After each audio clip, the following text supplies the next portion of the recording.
hmm You know, the day-to-day decisions? Yes. Those are my decisions when they're with me. Yeah. But then there are the major decisions? Yes. You know, as a court, if you don't have some sort of public court record, yes, you can be bamboozled. Yeah.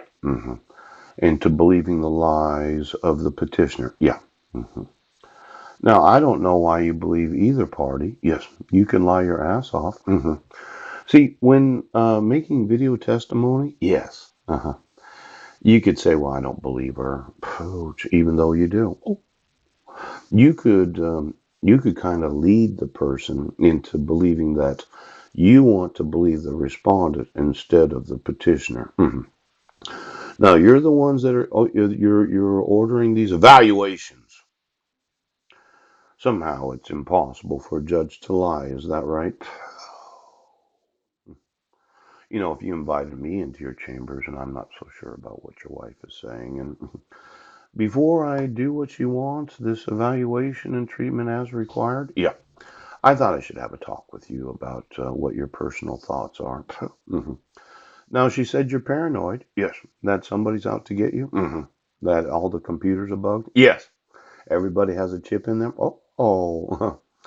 And she said that there was some concerns about your delusions. Mm. But I'm going to trick you as a judge. You're elected to office. You have a degree from a law school. Yes. You practice law for approximately, at least 5 to 10 years after graduating from law school. Yes. You belong to a bar association. Yeah.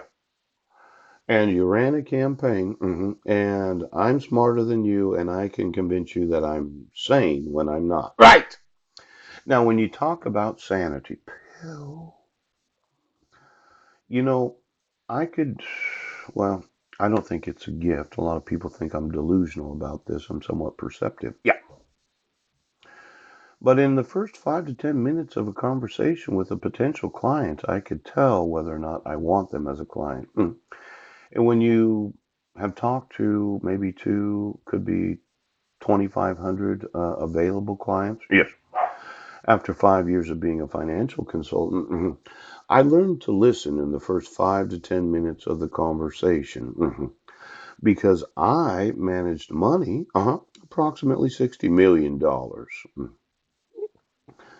Now, you're smarter than I am because you graduated from law school and you know how to talk to a person to find out whether or not you should believe the petitioner in the issuance of a mental health evaluation.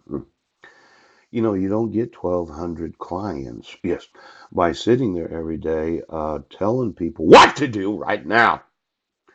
How you get a client is you listen to them. You don't in any way suggest how they should be managing their money. Yes, until you feel confident that it is a relationship that you want to have. Yep.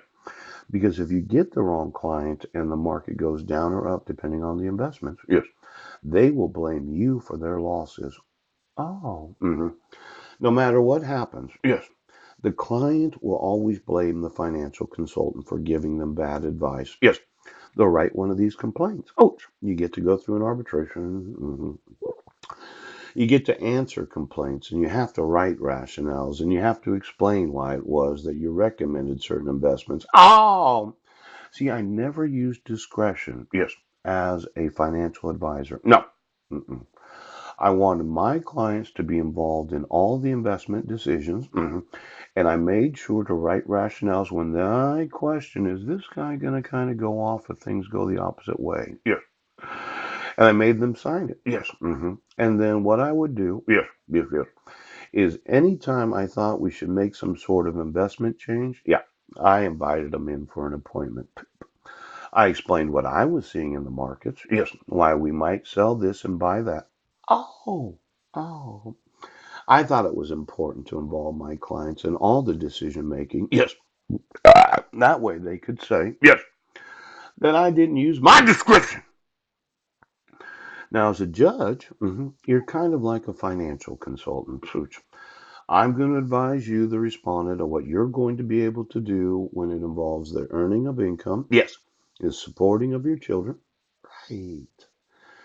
And I think we should have a nice long talk about your investment decisions and how you plan on handling these various issues. Yeah. Now, there's one thing to have a plan. Okay.